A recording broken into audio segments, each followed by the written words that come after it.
Kita mulai ya sambil nunggu yang lain.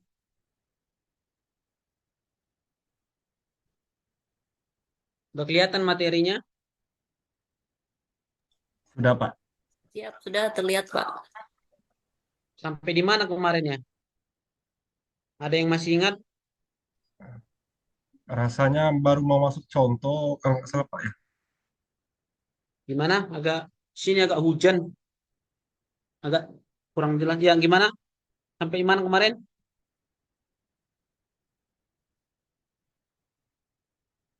Sampai halaman contoh soal sudah.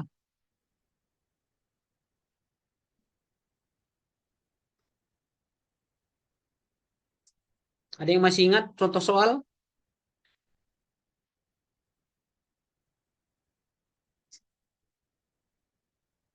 Sampai di sini kemarin ada nggak? Ada catatannya nggak?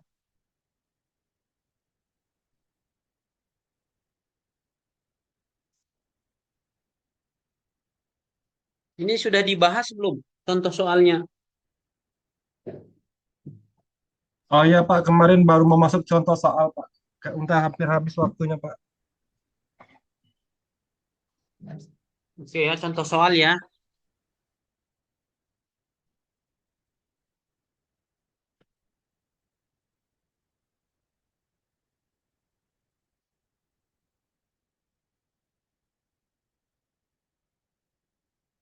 Ah, Oke, kita mulai ya. Nah, ini adalah sebuah contoh soal untuk perhitungan analisis penulangan dua arah ya. Analisis kebutuhan tulangan plat lantai dua arah ya.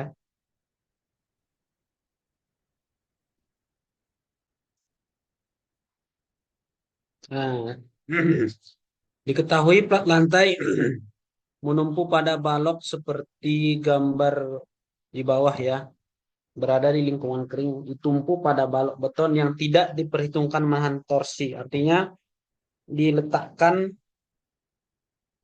bebas lah gitu ya, diletakkan bebas. Jadi area ini tidak terjepit gitu ya. Jadi hanya eh, dicor dan diletakkan terbebas ya. Contoh pertama ini ya. Kemudian mutu beton yang digunakan adalah 15 MPa ya, 15 MPa dengan mutu baja FY 240 MPa ya. Tersedia tulangan dengan diameter 10 mili ya. Ini yang tersedia.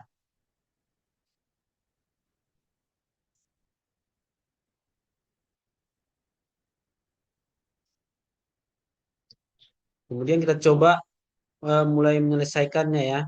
Penyelesaian ya. Seperti contoh yang awal yaitu plat lantai satu arah ya. Kita terlebih dahulu ya menghitung atau menentukan ketebalan dari plat lantai ya. Ini bisa kita gunakan dengan tabel 1.4 yang sebelumnya sudah kita bahas di pertemuan sebelumnya ya. Karena ini juga untuk penggunaan rumus ataupun tabel ini bisa digunakan untuk plat lantai satu arah maupun plat dua arah ya. Di mana di sana nanti eh, di dalam tabel tersebut ya, karena kita menggunakan FY 244 240 ya, maka bisa kita gunakan untuk perhitungan penentuan dari tebal plat lantainya ini ya, L/27 ya, di mana didapatkan nilainya adalah 0,148 ya. Kemudian kita bulatkan menjadi tebalnya 15 ya. Tebalnya 15 ya.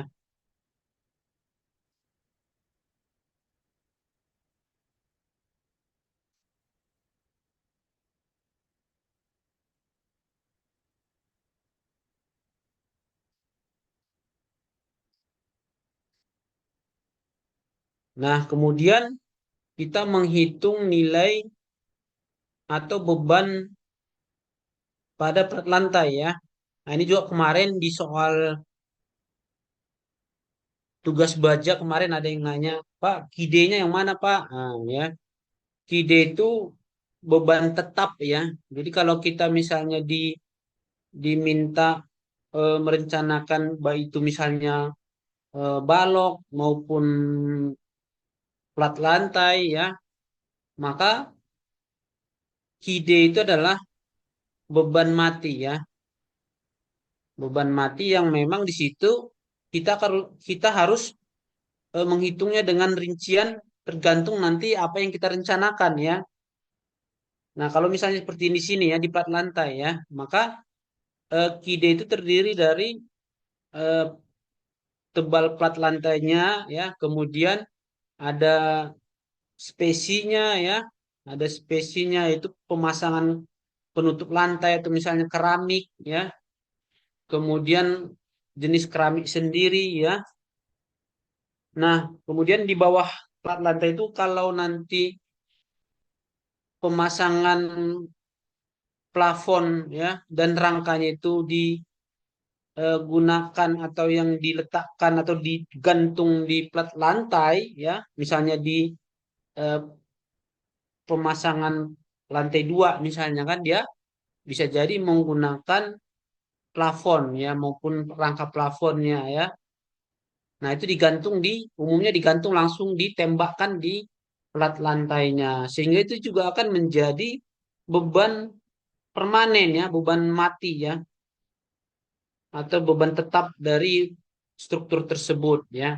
Nah, kalau kemarin di contoh soal kemarin itu di baja itu saya lampirkan di situ ada ketebalan plat lantai jembatannya misalnya ya. Kemudian ada lapisan aspal ya.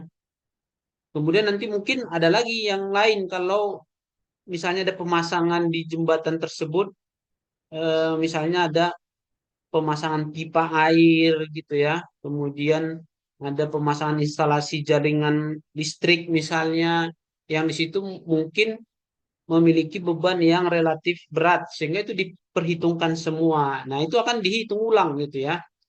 Nah, ini sekedar tambahan aja ya supaya nanti mungkin eh, ketika ada perencanaan ataupun soal nanti ketika tidak ditentukan nilai kidenya maka kita harus menghitung sendiri ya. Apalagi kita minta direncanakan misalnya ya sebuah bangunan misalnya. Berarti kita sendiri yang ini kan ya me- mencari atau merencanakan ya. Termasuk juga misalnya di sini nanti di plat lantai ini kita menggunakan keramik ataupun penutup lantai ya.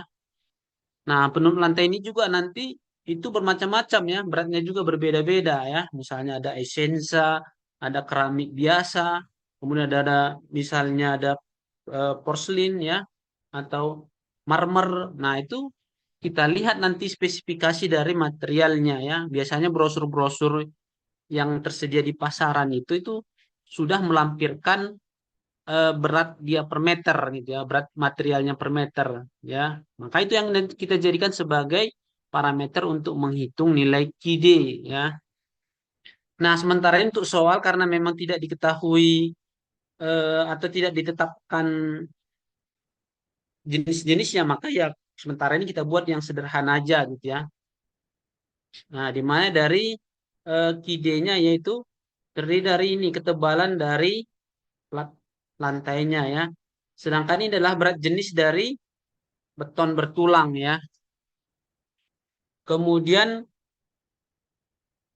kita tambah nilai dari finishingnya ya, penutup lantai ya. Sebenarnya juga banyak ini ya, harus dirinci ya. Karena kebetulan di sini kita sebagai contoh ya, maka ini tinggal kita bulatkan untuk finishing gitu aja ya, penutup lantai. Dan misalnya kalau ada plafon tadi yang saya sebutkan tadi di awal ya, plafon maupun rangka plafon ya. Nah, sebenarnya ini dirincikan ya, jumlahkan lagi ada spesi-spesi juga nanti direncanakan spesinya ketebalannya berapa ya. Bisa 5 cm akan berbeda dengan 5 cm dengan 2 cm tentunya ya. Maka nanti disebutkan di sini ya. Kemudian penutup lantai jenis apa ya? Jenis marmer misalnya. Itu kan lebih tebal dan lebih berat ya karena batuan asli misalnya ya. Maka nanti ditampilkan dibuat ya. Maka sebenarnya kalau kita di dalam eh, pelaksanaan ya mestinya kita tidak mudah merubah material ya karena apa nanti itu akan berdampak adanya beban kerja yang bertambah ataupun berkurang gitu ya sehingga ya kembali lagi ya kita memang harus konsisten di dalam eh, tahap pelaksanaan dari bangunan tersebut konstruksi tersebut kalau dilampirkan ataupun disebutkan di sana spesifikasi yang rinci atau jelas maka itu jadi acuan kita tentunya ya. Di samping mungkin nanti itu juga menjadi bahan eh, ya pemeriksaan ya. Jadi kalau kita sesuai ya pastinya di samping strukturnya aman ya juga nanti spesifikasinya juga sesuai dengan RAB. Jadi tidak ada persoalan gitu ya. Ini juga sama ya. Ini dirinci ya plafon. Kemudian juga nanti misalnya rangka plafonnya. Ini juga rangka plafon ini harus jelas ya. Apakah nanti rangka plafon itu terbuat dari atau material dari kayu atau baja ringan ya maka itu juga harus dijelaskan secara spesifik ya pertanyaannya Pak gimana Pak kalau misalnya perencanaan kita supaya tidak nanti ada perubahan-perubahan yang mana kita ambilnya amannya kita ambil dari sekian banyak material jenis material maka kita gunakan material yang paling ekstrim lah atau masih paling berat gitu misalnya di dalam perencanaan kita gitu, di analisis hitungannya ya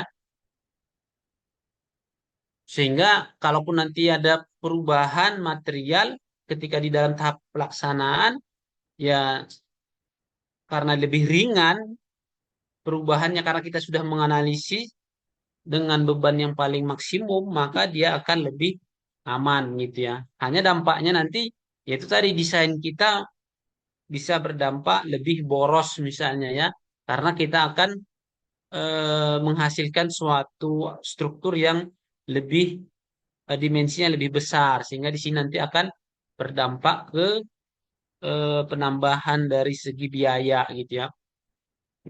Ya tergantung yang mana. Makanya di sini nanti si perencana itu seninya si perencana ya. Dia mengutamakan yang mana? Apakah mengutamakan kekuatan atau mengutamakan efisiensi biaya gitu ya. Ada juga yang mengutamakan misalnya dari segi waktu ya. Kemudian metode pelaksanaan supaya lebih cepat mana ya masing-masing ya. Proyek itu kebutuhannya dominan yang mana ya. Apakah nanti dari segi eh, ya dari segi banyak pilihan tadi ya. Tetapi kita sebagai yang berkecimpung misalnya di konstruksi apa di struktur ya pastinya yang manapun pilihannya bahwa kita harus memastikan bahwa dimensi yang kita desain itu aman gitu intinya ya. Jadi perlu dipahami yang di sini ya tadi ya. Ini harus dirinci sebenarnya ya. Sehingga nanti pertanyaan yang seperti soal yang kemarin, Pak, gimana beban kidenya itu sudah bisa terjawab gitu ya. Oke, kemudian kita jumlah ya. Karena ini ada termasuk beban kide atau beban mati atau beban permanen ya. Penutup lantai dan berat sendiri itu maka itu dijumlah ya. Jadi totalnya sebesar 0,5 ya ton per meter ya. Jadi dalam lebar bangunan tersebut ya setiap 1 meter bahasan per meter ini adalah setiap 1 meter plat lantai itu dibebani dengan beban beban matinya ya itu 0,5 ton ya. Jadi setiap 1 meter kali 1 meter itu Nah, misalnya kita bagi-bagi kecil-kecil ya, lantainya maka itu nilainya 0,5 ton meter ya. Kemudian beban hidupnya ya, ini juga perlu dipahami juga beban hidup ini, kembali saya sampaikan, ini tergantung dari fungsi bangunan ya, dari fungsi bangunan ya. Ini di apa namanya diatur oleh SNI ya, yaitu Peraturan Pembebanan Indonesia. Maka kita harus juga mengacu di dalam SNI tersebut ya. Kalau misalnya bangunan yang kita desain berupa kantor ya, itu akan berbeda dengan beban untuk desain untuk bangunan rumah tinggal misalnya atau eh, ruang sekolah misalnya itu berbeda-beda ya, tinggal dilihat ya. Makanya kembali lagi saya sampaikan untuk merubah fungsi dari suatu bangunan itu tidak mudah ya. Jadi jangan sembarangan kita merubah dari fungsi daripada suatu bangunan gitu ya. Oke, kalau bangunannya dirubah ke fungsinya misalnya lebih rendah beban hidupnya itu tidak jadi masalah ya. Yang tadinya misalnya untuk ruang apa namanya ruang aula gitu, kemudian dirubah menjadi perkantoran mungkin eh, tidak jadi masalah karena beban perkantoran lebih ringan dibanding beban hidup dari eh, kan apa aula misalnya ya, sehingga itu harus dikaji ulang sebenarnya ketika ada perubahan fungsi daripada bangunannya, termasuk juga misalnya kayak ruko dulu kan seringkali kita dapatkan ruko-ruko itu yang mungkin awalnya apalagi data gambar perencanaannya ataupun setelah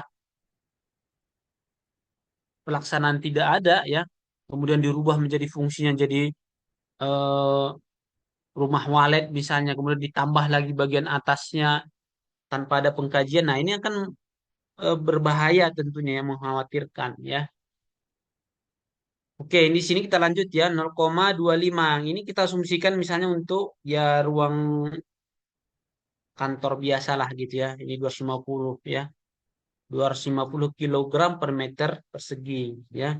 Kemudian kita faktorkan ya beban terfaktor ya nilai QU. Ini juga sesuai dengan SNI. Jadi kita apa namanya memfaktorkan nilai 1,2 kemudian 1,6 ini juga mengacu aturan ya, tidak bisa kita mainkan lagi, kita kurangin misalnya biar lebih hemat, biar lebih desainnya lebih efisien misalnya lebih kecil ya, tidak bisa ya. Khawatirnya nanti eh, ketika terjadi suatu kegagalan struktur kemudian dicek lagi dokumen-dokumen perencanaannya ternyata ini dimainkan, maka di sini nanti akan kena si perencananya ya. Walaupun mungkin kadang ya di lapangan itu ketika misalnya si pelaksana itu mengurangin mutu, ya sebenarnya yang terkurangin itu ya di sininya ya. Kelebihan-kelebihan dari ini tadi ya. Kenapa dia masih aman misalnya ya. Sudah dikurangin dimensinya tapi masih kelihatan masih aman misalnya. Karena itu tadi ya faktor safety di sini 20% untuk beban mati dan 60% untuk beban hidup misalnya ya. Ya terjadi biasanya mainnya di sini gitu ya. Tapi tentunya itu kan beresiko dan tidak mengikuti peraturan eh, sesuai dengan aturan SNI lah gitu ya. Boleh tanya Pak dosen? Ya, siap. Gimana? Ini Pak masalah tentang pembebanan KID-nya kemarin. Eh, Mm-mm. Kenapa Oh kok ya, cuma gimana gimana? ya ya kenapa kok lebarnya tidak dikalikan cuma tebal pelatnya saja yang dikalikan dengan berat jenis Iya, beton tulang tersebut. Mohon penjelasan cuma itu saja Pak dosen. Terima kasih. iya. Kalau kan gini ya, eh itu kan balok-balok yang kalau kita lihat balok girder untuk jembatan misalnya ya, itu kan ada balok ya.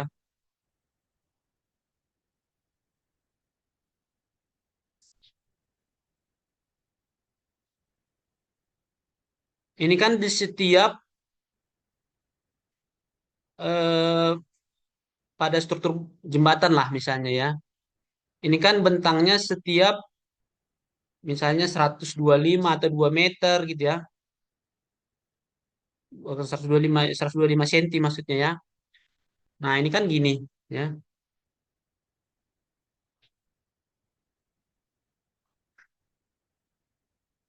Ini kan plat lantai jembatan ya.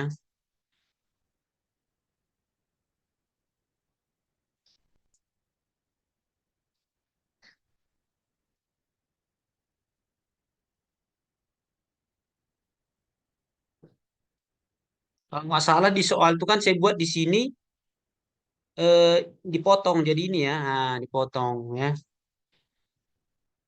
Nah, di sini adalah ketebalannya kalau nggak salah 125 ya. Berapa di soal itu? 0,15 Lebar dari berapa?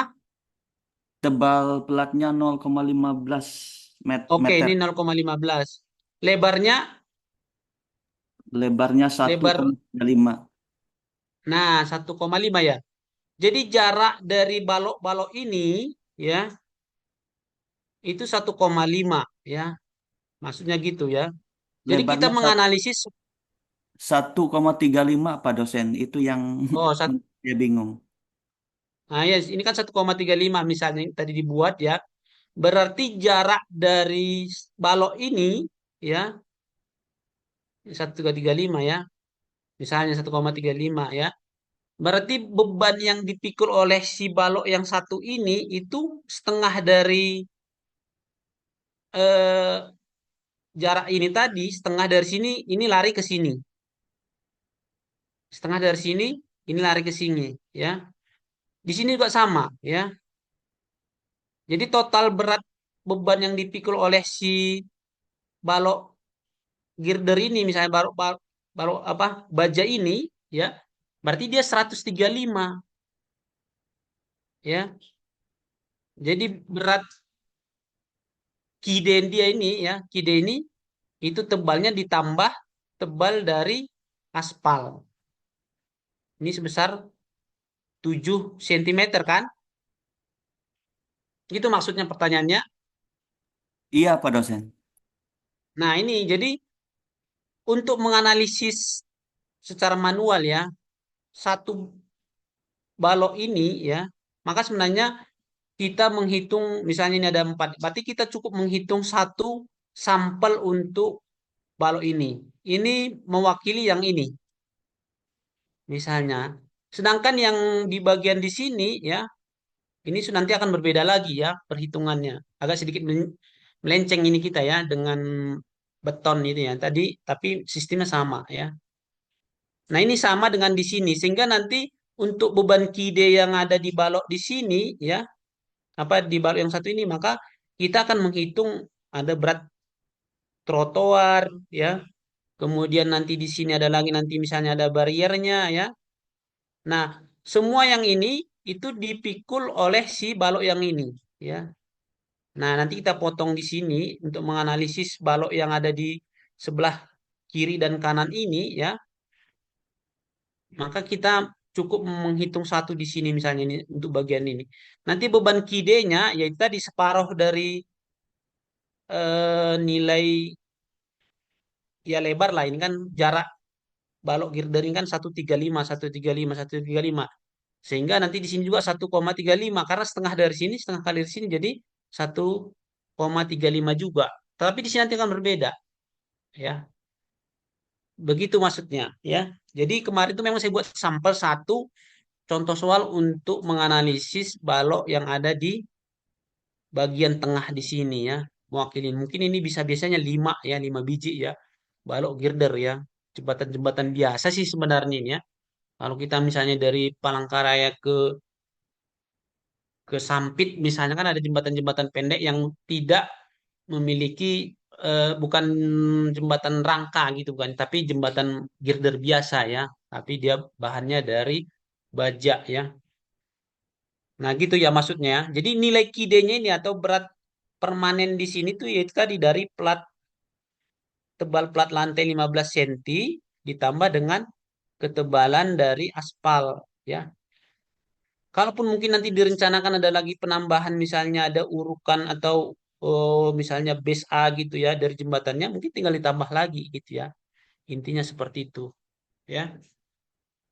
Jadi intinya memang di sana di soal kemarin tuh tidak langsung saya buat nilai KID-nya langsung saya tentukan bukan ya, tapi langsung dari gambar yang saya buatkan itu gitu. Supaya apa? Supaya bisa lebih memahami lagi aktual dari sebuah perencanaan gitu maksudnya ya.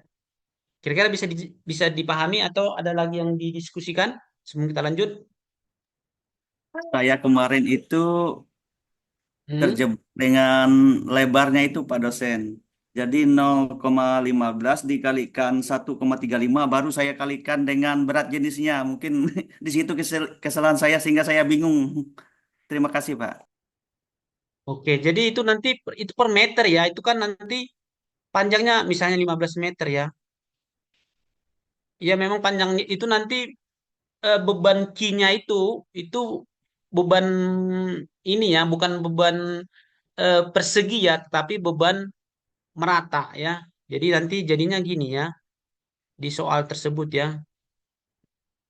Nah, gini. Jadi ini dari ya berarti 0,15 ya dikali 1,35 tadi ya. Mestinya di sini ya. Kalau ada yang ngerjakan seperti ini berat dari kidenya ya, itu berarti sudah benar ya. Jadi 0,15 kali 1,35 dikali 0,4.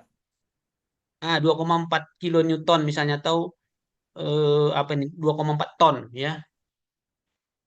Nah, kalau ada yang menghitung seperti ini berarti sudah benar. Karena apa? Ini kan satuannya ini itu berat jenisnya adalah met, eh, apa ton, ini 2,4 ton meter pangkat 3 ya, kubik ya. Berat jenisnya adalah kubik. Ini meter satu ya. Kemudian ini meter juga satu. Jadi kalau dia kita kali ya per meter berarti ini hilang dua ininya.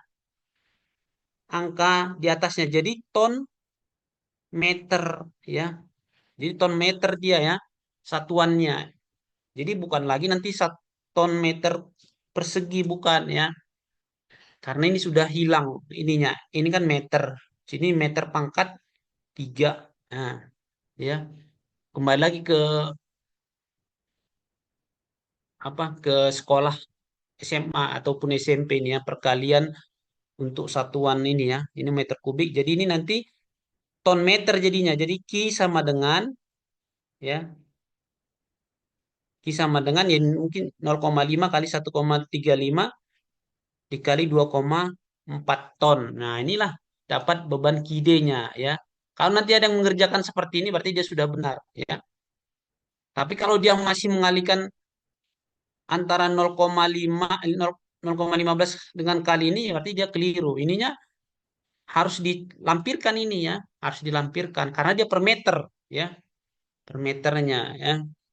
Kalau nanti hanya 0,15 dikali 2,4 berarti nanti satuannya di sini adalah ton meter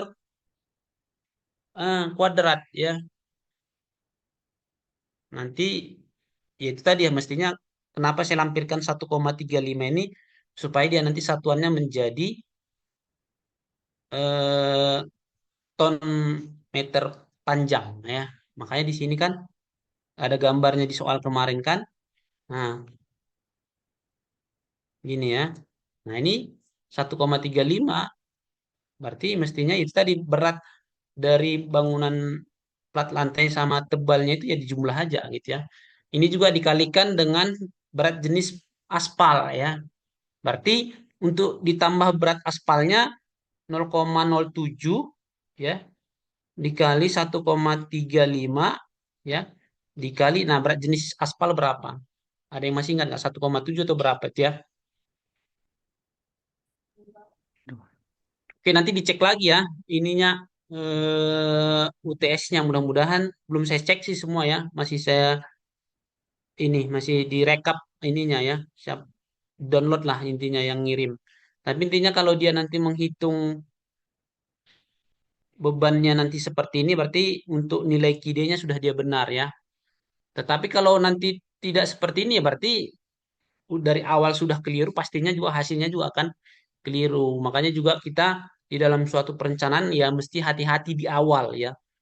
Termasuk nanti kita menghitung misalnya jenis tumpuan kita, kemudian menghitung beban kita gitu ya. Kalau keliru, ya itu tadi dampaknya ada dua ya. Kalau dia masih aman berarti strukturnya dia relatif lebih besar gitu ya, atau boros gitu. Tetapi kalau hitungan kita misalnya ternyata kurang dari beban yang sudah ada, yang harusnya realnya 10 ton, ternyata kita keliru menghitungnya jadi 6 ton. Nah, ini yang berbahaya gitu ya. Makanya terjadi kegagalan struktur ya.